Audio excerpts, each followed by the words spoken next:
Fleet Admiral Crixtal stood on the bridge of his flagship, watching the stars through the massive viewing window. His forearms crossed behind his back as he studied the tactical display. The Zephyrian war fleet stretched out before him like a deadly swarm of metal insects. 200 ships, each one capable of destroying entire planets. The Admiral's scaled skin gleamed under the bridge lights. His yellow eyes held the confidence of a warrior who had never lost a battle. In 30 years of conquest, he had brought 50 worlds under Zephyrian control. The humans would be number 51. A soft chime echoed through the bridge. Communications Officer Vexry turned toward the Admiral, her head tentacles twitching with nervousness. "Sir, we are receiving a priority transmission from the Vorthak Coalition," she said. Crixtal's expression darkened. The Vorthak were ancient beings who claimed to have watched the galaxy for thousands of years. They rarely spoke to anyone, and when they did, their words were usually unwelcome. "Put it through," he ordered. The main screen flickered to life. A figure appeared in the static-filled image. It was hard to make out details through the interference, but the voice was clear enough. It carried the weight of ages, deep and hollow, like wind through empty caves. "Fleet Admiral Crixtal of the Zephyrian Empire," the voice began. "I am Elder Vorthan of the Vorthak Coalition. I bring you a warning." Crixtal's officers exchanged glances. The bridge fell quiet except for the hum of ship systems. "We know of your plans to attack the humans," the Elder continued. "Do not do this thing. The humans are not like other species you have conquered. They are dangerous in ways you cannot understand." The Admiral's jaw clicked in annoyance. "Explain yourself, Elder. Our intelligence shows the humans are weak. They have few ships and even fewer colonies." "Numbers do not tell the whole story," Vorthan replied. "We have observed many species across the galaxy. Most fight for territory, some fight for resources, others fight for honor or glory. But humans fight for something else entirely. They fight for each other." "All species claim loyalty to their own," Crixtal said with dismissal. "No." The Elder's voice grew more urgent. "You do not understand. When humans are threatened, they do not calculate odds or weigh costs. They do not retreat when outnumbered. They do not surrender when defeat seems certain. They become something else entirely." The transmission grew weaker, filled with more static. Vorthan's image flickered like a dying flame. "Listen to me carefully, Admiral. If you attack the humans, they will not let you flee. They will not accept your surrender. They will hunt you across every star system until they find every last one of your kind. We have seen this before in the old records. There was another species that made this mistake long ago. They no longer exist." Crixtal felt his temper rising. His species had not conquered half the galaxy by listening to the fears of old creatures, hiding in the dark. "The Vorthak have grown weak with age," he said coldly. "You see threats where none exist. The humans will fall like all the others." "Admiral, please." Vorthan's voice was fading now. "I beg you to reconsider. Find another target. Leave the humans alone, for your own survival." The transmission cut to static, then went dark. The bridge remained silent for several moments. Finally, Navigation Officer Zethak spoke up. "Sir, should we alter course?" Crixtal turned from the screen, his expression hard as stone. "No. We continue as planned. The Vorthak have been hiding in their shadows for too long. They have forgotten what it means to be warriors." He walked to the tactical display showing human space. It looked so small compared to the Zephyrian Empire. Only 43 colonies scattered across 30 systems. Their largest fleet had maybe 60 ships, all outdated designs. "Look at this," he said to his officers. "The humans have been spacefaring for less than a century. They use primitive weapons and basic shields. Half their colonies have no military presence at all." His tactical officer, Commander Yerixin, nodded eagerly. "The conquest should take no more than a few weeks, sir. Perhaps less." "Exactly," Crixtal agreed. "The High Command chose this target because it would be easy. A demonstration of power to keep the other species in line. The humans will serve as an example of what happens to those who resist the Empire." He pulled up the battle plan on the main display. Red arrows showed the attack routes. The first target was a small farming colony called New Austin. located near the edge of human space. "We hit New Austin first," he explained to his staff. "It has minimal defenses and about 50,000 colonists. We capture it quickly, then broadcast the surrender demands to all human worlds. When they see how easily we took their people, they will give up without a fight."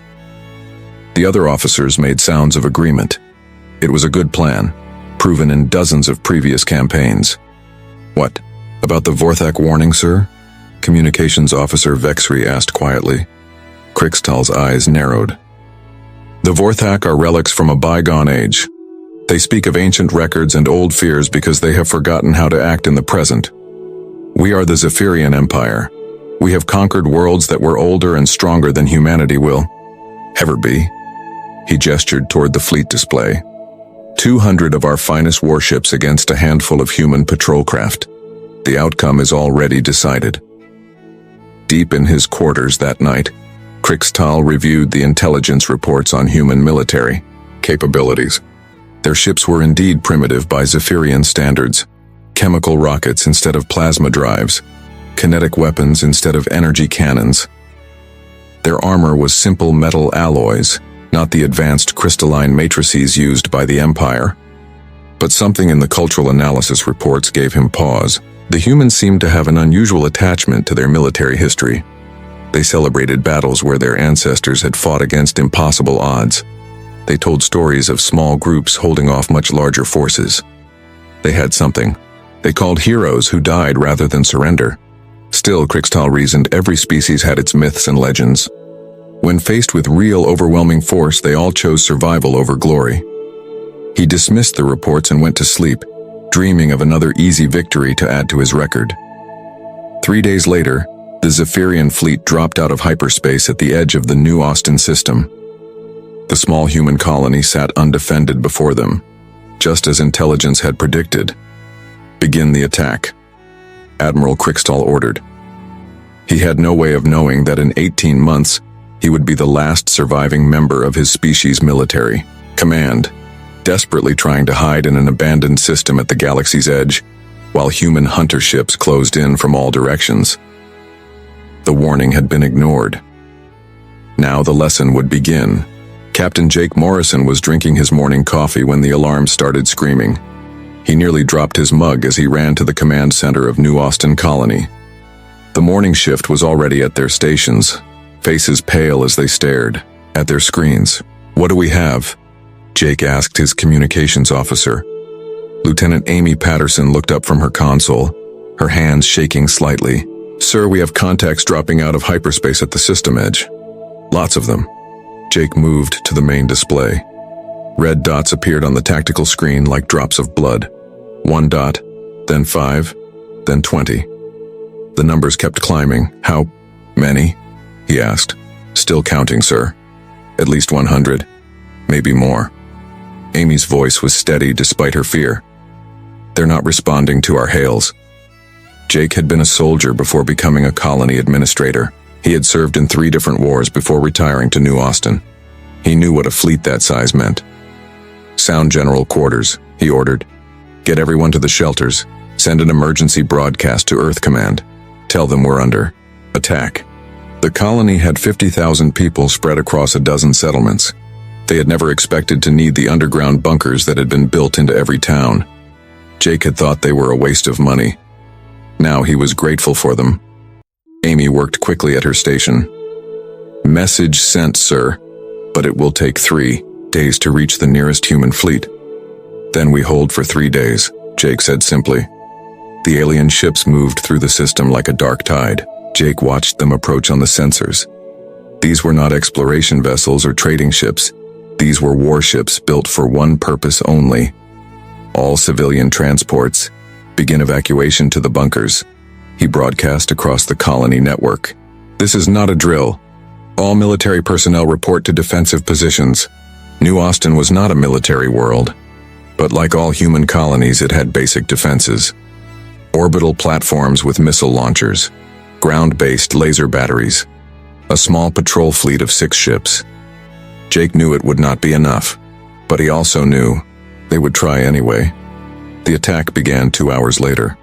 The alien ships opened fire from long range, their weapons lighting up space like deadly fireworks. The orbital platforms fired back, their missiles streaking toward the enemy fleet. Most of the missiles were shot down, but a few got through. Jake watched 2 alien ships explode on his screen. It was not much, but it was something. "Sir, they're launching fighters," Amy reported. "Hundreds of them." The alien fighter craft swarmed toward the colony like angry insects. Jake's 6 patrol ships moved to intercept them. The battle was brief and violent. 3 of the patrol ships were destroyed in the first few minutes. But something strange happened. Instead of running, the remaining human ships kept fighting. They used tactics that seemed to confuse the aliens. They hid behind asteroids and struck without warning. They rammed damaged alien fighters rather than retreating. "Why aren't they pulling back?" one of Jake's officers asked. "They're outnumbered 20 to 1. "Because they're human," Jake said quietly. "We don't run when our people are threatened." The ground assault began at noon. Alien dropships landed near every settlement. Jake could hear the explosions through the command center's thick walls. The defensive laser batteries fired continuously, their beams cutting across the sky. Reports came in from across the colony. The aliens were good soldiers, but they seemed surprised by the human response. Instead of panicking, the colonists fought back with everything they had. Farmers used their heavy equipment as weapons, ramming alien vehicles with their tractors. Children too young to fight carried ammunition to the adult defenders. Old people who could barely walk served as spotters and coordinators.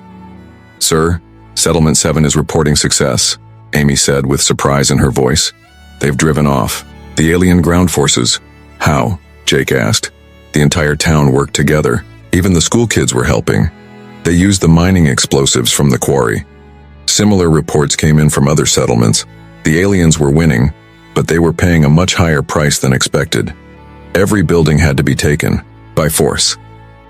Every street was defended to the last person. By evening, Jake knew the colony was lost. The aliens had too many ships and too many soldiers, but the humans had made them bleed for every meter of ground. The command center shook as alien soldiers broke through the outer defenses. Jake looked around at his remaining staff. 12 people who could have surrendered hours ago. "It's been an honor," he told them. The blast doors exploded inward. Alien soldiers poured through the opening, their weapons ready. Jake reached for his sidearm, but a stun blast dropped him before he could draw it. When he woke up, he was in an alien holding cell with several other prisoners. Dr. Lisa Hayes sat in the corner, her medical uniform torn and dirty. Sergeant Carl Brooks leaned against the wall, his arm in a makeshift sling. "How long was I out?" Jake asked. 6 hours, Lisa replied. "They've taken about 50 of us for questioning." The cell door opened. 2 alien guards entered, followed by a third who seemed to be an officer.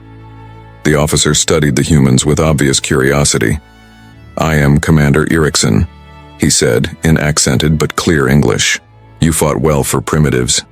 But why did you not surrender when defeat became certain?" Dr. Hayes stood up slowly. "Because you attacked our home. You hurt our people. All species defend their territory," the commander replied. "But you fought past the point of reason. Your casualties were enormous." "You don't understand," Lisa said.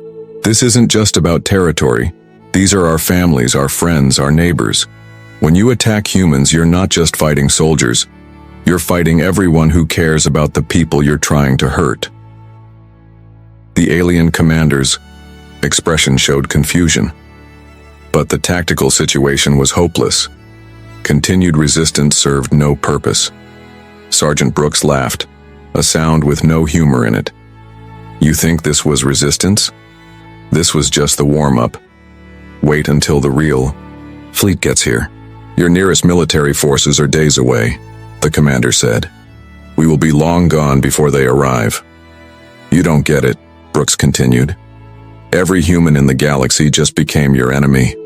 We don't forget. We don't forgive. And we sure as hell don't let people hurt our own and just fly away." The commander left without another word, but Jake could see uncertainty in his alien features. 3 hours later, Amy Patterson was brought to the cell. She had managed to keep the communications equipment working until the very end. "Did the message get through?" Jake asked her. Amy smiled despite her bruises. "Every human fleet in the galaxy heard us, sir. Admiral Cole is already moving the Third Fleet this way. Captain Davis has the Deep Space Squadron tracking the alien ships.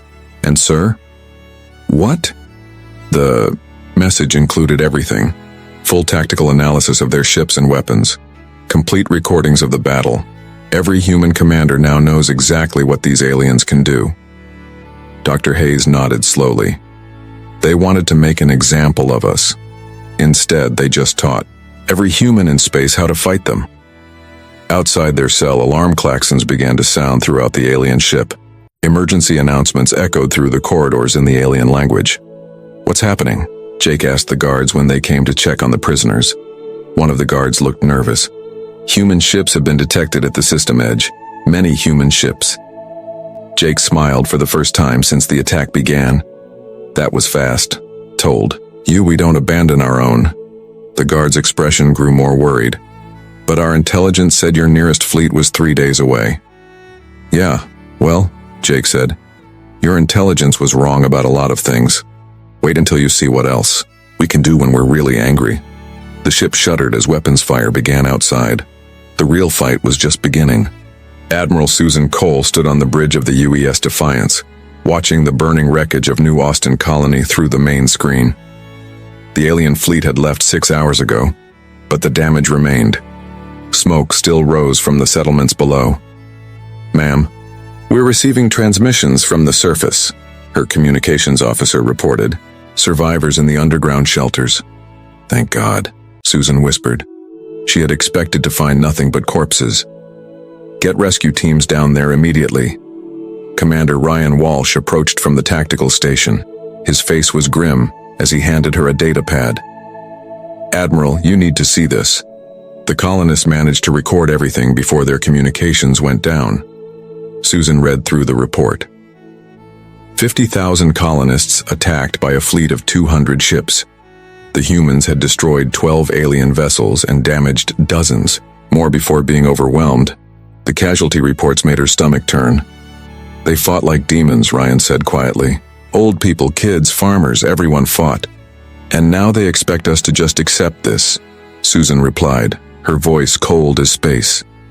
"They think they can kill our people and sail away like nothing happened." She turned to address the bridge crew. "Send a message to all ships. We're not here for a rescue mission anymore. We're here for justice." The human response fleet was unlike anything the galaxy had seen before. Admiral Cole had 47 ships under her command, but they weren't arranged in normal battle formation. Instead, they spread out across the system in small groups. "Sir, the alien fleet is moving toward the hyperspace jump point," the sensor operator announced. "They're trying to leave the system." "Let them go," Susan ordered, surprising her crew. Commander Walsh stepped closer. "Admiral? We're not fighting a traditional battle, Ryan. This is something else now. Those aliens think they can hit us and run. They're about to learn they're wrong." She activated the fleet-wide communication system. "All ships, this is Admiral Cole. The enemy believes they have won a victory here. They believe they can return to their space and continue their lives as if nothing has happened. We're going to show them otherwise." The human ships moved with purpose that seemed chaotic to outside observers. Half the fleet followed the alien ships at a distance. The other half scattered to different star systems, apparently at random. What the aliens didn't understand was that humans had been preparing for this kind of war for decades, without realizing it. Every human ship had long-range sensors. Every human colony had communication networks. Every human civilian had basic combat training. Within 24 hours, the galaxy's communication networks carried a message that chilled every species that heard it. It was broadcast on all frequencies in every known language. "These are our dead." Admiral Cole's voice echoed across space. Images appeared with the words. Faces of the colonists who had died at New Austin. Children, parents, grandparents. Each picture showed a name and a brief description. Maria Santos, age 7. Loved to draw pictures of spaceships. John Carter, age 63. Retired teacher who volunteered at the colony school. Amy Chen, age 35. Doctor who delivered 42 babies on New Austin. The list went on for hours. Every single person who had died was named and remembered. The message ended with a simple statement. We will have justice for each one. Fleet Admiral Crixtal received the transmission aboard his flagship as they traveled through hyperspace. His officers gathered around the communication screen, listening to the human voices reading name after name. It's psychological warfare, his tactical officer suggested. They're trying to make us feel guilty. But Crixtal wasn't so sure. There was something in the human admiral's voice that he had never heard before. Not anger, which he understood. Not hatred, which he had seen in other conquered species. This was something colder, more final. Sir, we're receiving reports from our border worlds, his communications officer announced. Human ships have been spotted in 7 different systems. Invasion fleets? Crixtal asked. No, sir. Small groups. 3 ships here, 5 ships there. They're not attacking our worlds, they're just watching. The first real attack came 3 days later. A Zephyrian supply convoy carrying food and medical supplies was intercepted by human ships near the Kepler Nebula. But instead of destroying the convoy, the humans did something strange. They boarded each ship and asked to see the crew manifests. Any Zephyrian who had participated in the New Austin attack was taken prisoner. The rest were allowed to leave, but not before their ships were marked with a special signal beacon. What are they doing? Commander Erickson asked as he studied the reports. They're hunting us, Crixtal realized with growing dread. Not our empire, not our military. Us, the individuals who were at New Austin. More reports came in over the following days. Human ships appeared wherever Zephyrian vessels traveled. They didn't engage in large battles. Instead, they struck like predators, hitting isolated ships and disappearing before reinforcements could arrive. Commander Ryan Walsh led a squadron of converted civilian ships that had been turned into stealth hunters. Former cargo haulers now carried military-grade sensors and weapons. Passenger liners had been retrofitted with extended life support for long-range missions. Target acquired, he reported to Admiral Cole. Zephyrian cruiser, traveling alone, through the Vega system. Remember the rules of engagement, Cole replied. We want prisoners who can tell us where the rest of their fleet is hiding. The Zephyrian cruiser never saw the attack coming. Ryan's ships emerged from the asteroid belt like ghosts, their weapons powered and ready. The alien ship tried to run, but was quickly surrounded. Captain Pete Adams led the boarding party. He had been a diplomat before the war, skilled in languages and alien psychology. Now he used those skills for a different purpose. We know you were at New Austin, he told the captured Zephyrian captain. We have sensor records of your ship in the battle. Your choice is simple. Tell us where Fleet Admiral Crixtal is hiding and you'll be treated according to galactic prisoner conventions. Refuse, and we'll leave you on the nearest airless moon. The Zephyrian captain looked confused. But we are at war. There are rules for how prisoners should be treated. Pete's expression remained cold. Those rules apply to civilized warfare between military forces. What you did at New Austin was not warfare. It was murder. You killed civilians, children, old people who had never held a weapon. We offered them surrender, the captain protested. After, you started shooting, Pete replied. The time for surrender was before you attacked innocent people. Now you get to live with the consequences. The psychological pressure began to show results within weeks. Zephyrian crews started deserting, their ships at friendly ports. Others mutinied against their officers, demanding to know why they were being hunted across the galaxy for following orders. Fleet Admiral Crixtal tried desperately to maintain control of his scattered fleet, but every day brought new reports of human attacks. His ships couldn't travel in groups without being detected. They couldn't travel alone without being captured. Sir, we're receiving communication requests from several alien governments, his communications officer reported. They want to discuss turning over any Zephyrian ships in their space. What? Crixtal couldn't believe it. The humans have convinced them that harboring us is too dangerous. They're afraid of being targeted if they help us. The galactic community was indeed taking sides, but not the sides Crixtal had expected. Species that had feared the Zephyrian Empire for decades were now afraid of something else. They were afraid of what the humans might do to anyone who helped their enemies. The Vorthak Coalition sent another message, this one broadcast openly across all networks. "We warned you." Elder Vorthan's ancient voice echoed through space. "We told you the humans were different. Now you see the truth. They do not fight like other species. They do not make war like other species. They have turned their entire civilization into a weapon pointed at your heart." Admiral Cole received regular reports from her scattered fleet. Human ships were now operating in over 30 star systems, tracking down individual Zephyrian vessels and their crews. "Admiral," Commander Walsh reported during their daily briefing, "we've accounted for 60% of their original fleet. Most are captured or destroyed. And the other 40%? Running, hiding. Some have tried to surrender to neutral worlds, but no one will take them. The whole galaxy knows what happens to anyone who helps them." Susan looked at the star charts showing the locations of known Zephyrian ships. Red dots scattered across hundreds of light years, each one representing enemies who thought they could kill humans and escape justice. "Time to tighten the net," she said. "Send orders to all hunting groups. No more delays, no more mercy. Find every last one of them." The hunt was entering its final phase, and the Zephyrians were beginning to understand what the Vorthak Elder had tried to tell them. When you make an enemy of humanity, there is nowhere in the galaxy you can hide. 6 months had passed since the attack on New Austin, and the galaxy had changed. What everyone now called the human hunt had become the most talked about event in known space. Trade routes shifted to avoid areas where human hunter ships operated. Entire star systems went quiet when human vessels were detected nearby.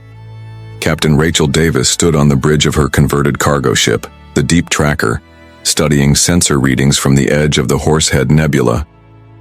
Her ship had once carried grain and manufactured goods between human colonies. Now it carried advanced tracking equipment and enough weapons to take on a cruiser. "Got something, Captain," her sensor operator called out. Lieutenant Mike Torres had been a civilian electronics technician before the war. Now he could track a ship's hyperspace wake across 3 star systems. "What do you have?" Rachel asked. "Faint energy signature, about 2 days old. Matches the pattern from that Zephyrian destroyer we've been tracking." Rachel smiled grimly.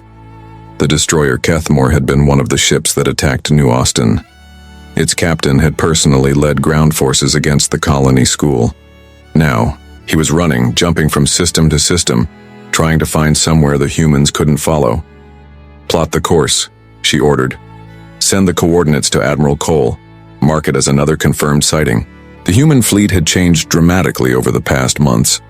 What started as a rescue mission had become something unprecedented in galactic history. Every human ship in space, military or civilian, had become part of the hunt.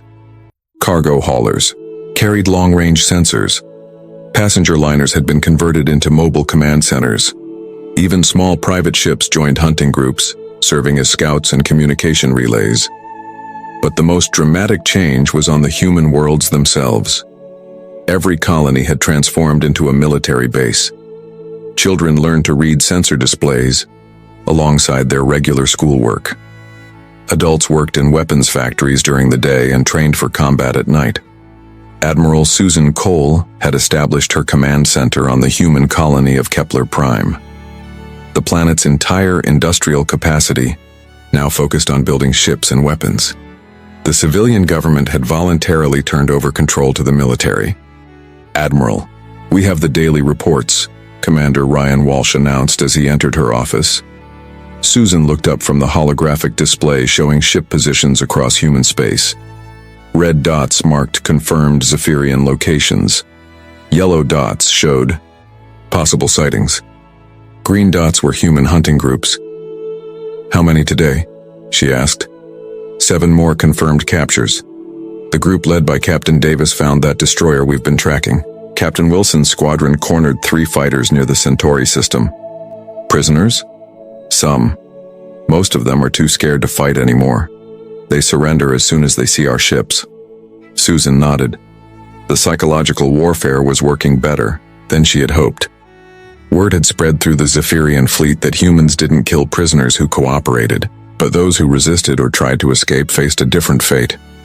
What about Fleet Admiral Krixtal? She asked. Still no confirmed sighting. Our intelligence suggests he's hiding somewhere in the outer rim, but he's moving constantly. Susan studied the tactical display. Of the original 200 Zephyrian ships, only 37 remained unaccounted for. Most of those were damaged and running on minimal power to avoid detection. Admiral, Ryan continued, we're getting reports that some Zephyrian crews are trying to hide among refugee populations on neutral worlds. And the planetary governments are turning them over to us. No one wants to risk harboring them. This was perhaps the most remarkable development of the entire conflict. The human hunt had convinced most of the galaxy that helping the Zephyrians was too dangerous. Even species that had traditionally remained neutral in galactic conflicts were actively cooperating with human forces. The Altarian Republic had opened their space to human patrol ships. The Centauran Trade Federation was sharing intelligence on Zephyrian movements. Even the isolationist vegan empire had quietly passed along sensor data. Meanwhile, thousands of light years away, Fleet Admiral Krixtal sat in his darkened ready room aboard his crippled flagship. The ship had been running on emergency power for 3 weeks, hiding in an abandoned system near the galactic rim. His once mighty fleet was scattered to the winds. Most of his captains were dead or captured. The few ships that remained were too damaged to fight and too weak to run much further. Sir, his communications officer entered quietly. We are receiving a transmission from Commander Zachriel. Krixtal looked up wearily. Zachriel commanded one of the last surviving destroyer groups, 8 ships that had been hiding in the Void Nebula. Put him through. The holographic image of his subordinate appeared, flickering with interference. Zachriel's normally proud bearing was gone, replaced by the hunched posture of a defeated warrior. Admiral, we can't stay hidden much longer. Our supplies are nearly gone. Half my ships can barely maintain life support. Have you found any safe harbor? Krixtal asked, though he already knew the answer. No, sir. Every world we approach turns us away. The humans have convinced the entire galaxy that helping us is suicide. Krixtal closed his eyes. How had it come to this? 6 months ago, he commanded the most feared fleet in Zephyrian history. Now he was reduced to begging for scraps of fuel from alien merchants who spat at the mention of his name. Sir, Zachriel continued, some of my crew are talking about surrender. They think the humans might show mercy if we turn ourselves in. The humans don't show mercy, Krixtal replied bitterly. They show justice, and their justice means we all pay for what happened at New Austin. After ending the transmission, Krixtal walked to his private quarters and activated his personal data terminal. He pulled up the intelligence files on human military doctrine, searching for some weakness he might have missed. What he found instead were reports that made his blood run cold. The humans weren't just hunting his fleet. They were preparing for something much larger. Every human world was now a fortress. Every human ship was armed for war. The entire species had transformed itself into a military machine focused on one purpose, making sure that what happened at New Austin never happened again. Dr. Kevin Parker, a xenopsychology expert working with Admiral Cole's staff, had spent months studying Zephyrian behavior patterns. His reports painted a picture of a species in complete psychological collapse. They can't understand what we're doing, he explained to the Admiral during their weekly briefing. Their entire military doctrine is based on quick victories and negotiated settlements. They've never faced an enemy that refuses to accept any outcome except total victory. What about their civilians? Susan asked. Are they pressuring their government to make peace? That's the interesting part. Zephyrian society is highly militaristic. Their civilians expected their fleet to return home victorious with new slaves and resources. Instead, they're watching their most elite military units hunted to extinction. So their government is under pressure to end this. Yes, but they can't. Every time they try to negotiate, we give them the same answer. Total surrender of everyone involved in the New Austin attack. No conditions, no negotiations. Susan nodded. The human position had been clear from the beginning. This wasn't a war that could be ended with treaties or compromises. It was a hunt that would continue until every person responsible for the massacre was captured or dead. General Ben Foster, the coordinator of Earth's defenses, joined the briefing via holographic link. His weathered face showed the strain of months of constant preparation. "Admiral, we've received intelligence that suggests Krixtal might be planning one final attack," he reported. "On what target?" "Earth itself. Our sources suggest he thinks holding our homeworld hostage might finally force us to negotiate." Susan felt a cold smile cross her face. "Let him come. We've been preparing for this possibility since the hunt began." And indeed they had. Earth's defenses had been strengthened beyond anything in human history. Every ship that could be spared from the hunt had returned to human space. Orbital weapons platforms surrounded the planet like a deadly shell. More importantly, the human fleet was no longer scattered across the galaxy. They had been quietly concentrating their forces, using the hunt as cover for the largest military buildup in human history. Captain Rachel Davis received new orders that same day. Her hunting group was to return to Earth immediately, along with dozens of others. The message was brief but clear. "The prey is coming to us. Time to spring the trap." As human ships began their journey home, Fleet Admiral Krixtal made his decision. With only 23 ships remaining from his original fleet, he would make one last desperate gamble. If he could capture Earth, perhaps he could finally force the humans to negotiate.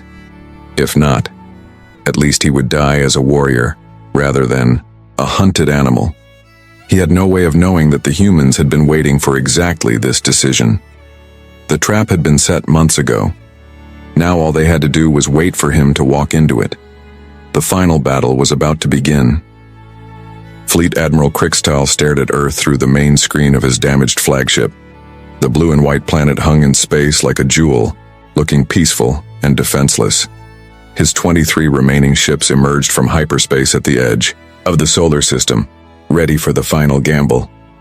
"Sir, we're detecting orbital platforms around the planet," his sensor officer reported nervously. "How many?" 12. "No, 20, sir. The count keeps rising. There are hundreds of them."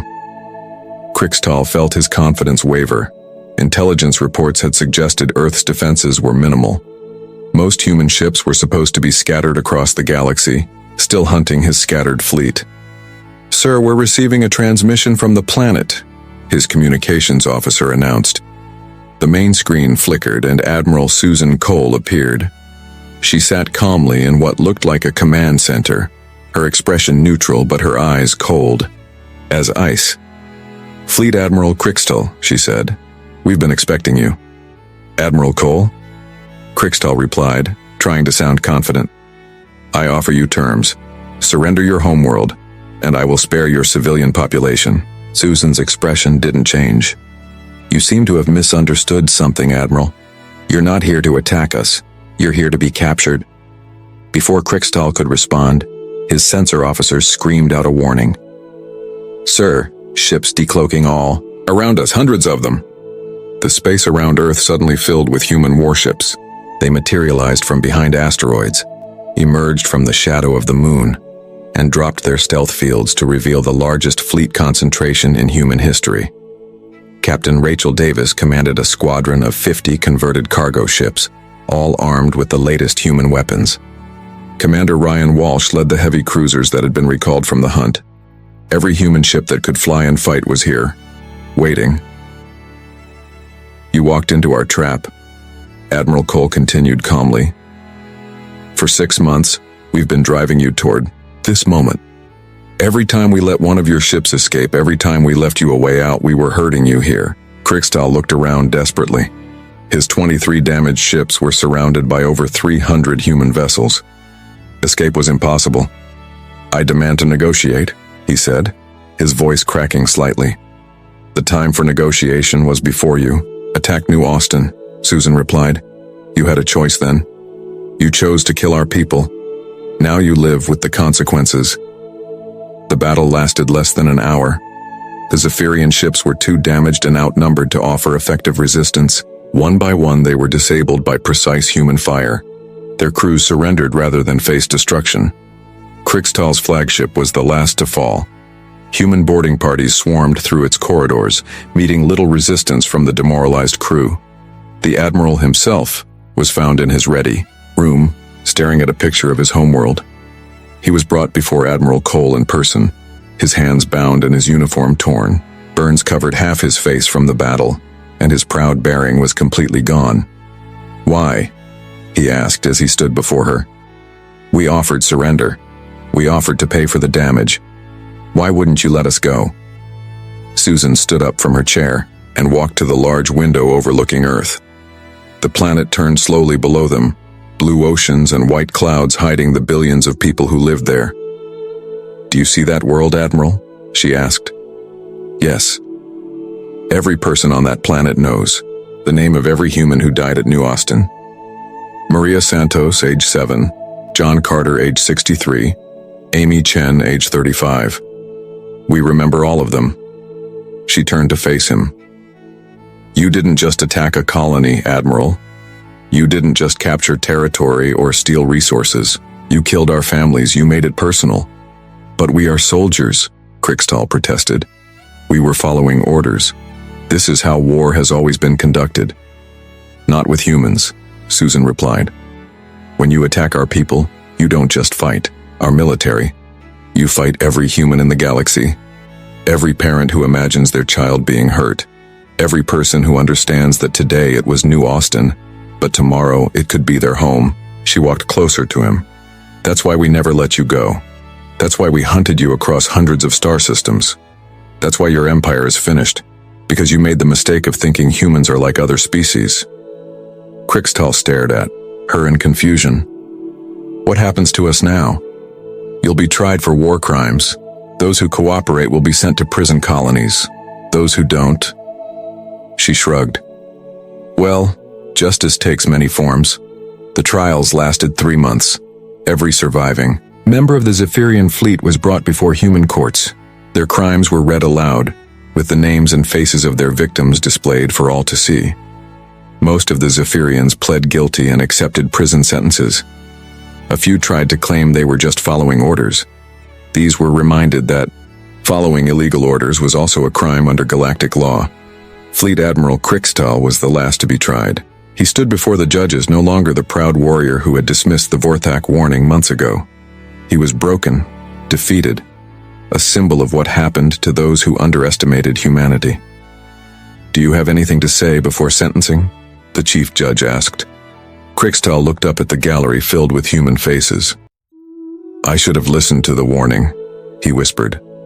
The scattered remnants of the Zephyrian Empire quickly signed peace treaties with every human world. Their government publicly apologized and agreed to pay reparations for generations. They also agreed to something unprecedented. They would never again engage in aggressive war against any species. The galaxy took notice. The Vorthak Coalition updated their species database, adding new warnings about humanity. Other spacefaring races quietly reviewed their own military doctrines, making sure they contained no plans that might threaten human civilians. Elder Vorthan of the Vorthak sent a final message that was broadcast across all known worlds. "Let the fate of the Zephyrians be a lesson to all," his ancient voice echoed through space. "Humans are a peaceful species when left alone. They trade fairly, negotiate honestly, and honor their agreements. But when you threaten their families, when you hurt their children, when you make war upon their homes, they become something else entirely. They become implacable. They become relentless. They become justice itself, hunting across the stars, until every wrong is made right." 1 year after the attack on New Austin, Colonel Jake Morrison stood in the rebuilt Colony Square. The memorial wall displayed the names of all who had died, carved in black stone that would last forever. Families came here daily to remember their lost loved ones. A group of young alien diplomats visited the colony as part of a cultural exchange program. They had heard stories about the human response to the attack, but wanted to understand it better. "Is it true that humans never forgive?" one of them asked Colonel Morrison. Jake looked at the memorial wall, reading the familiar names. Maria Santos, who loved to draw spaceships, John Carter, the retired teacher, Amy Chen, who had delivered so many babies. "We forgive," he said finally. "But we never forget, and we never let anyone hurt our people without facing justice." Another young diplomat raised her hand. "But the war lasted almost a year. Your entire civilization was mobilized. Wouldn't it have been easier to just accept their surrender?" Jake turned to face the group of young aliens. His expression was patient, but firm. "You don't understand," he said. "This wasn't about what was easy. It was about what was right. When someone attacks your family, you don't calculate costs or weigh convenience. You do whatever it takes to make sure it never happens again." He pointed to the memorial wall. "Every name on that wall represents someone's child, parent, friend, or spouse. They died because Admiral Krixtal thought humans were weak. He thought we would calculate the odds and decide revenge wasn't worth the cost. He was wrong. We don't think like that. When you hurt our people, the cost doesn't matter. The time doesn't matter. The distance doesn't matter. We will find you, and we will make sure justice is served." The young diplomats exchanged glances. They were beginning to understand why the human response had shocked the galaxy. "What if it happens again?" one asked quietly. Jake's smile held no warmth. "Then whoever does it will learn the same lesson Admiral Krixtal learned. Humans are peaceful. Humans are reasonable. Humans prefer to solve problems with words rather than weapons." He paused, looking up at the stars visible in the afternoon sky. "But humans never ever let anyone hurt their families and walk away." The lesson was learned. In the years that followed, the galaxy became a more peaceful place. Not because humans were feared, but because everyone understood the consequences of threatening those they protected. The warning had been ignored once. It would not be ignored again.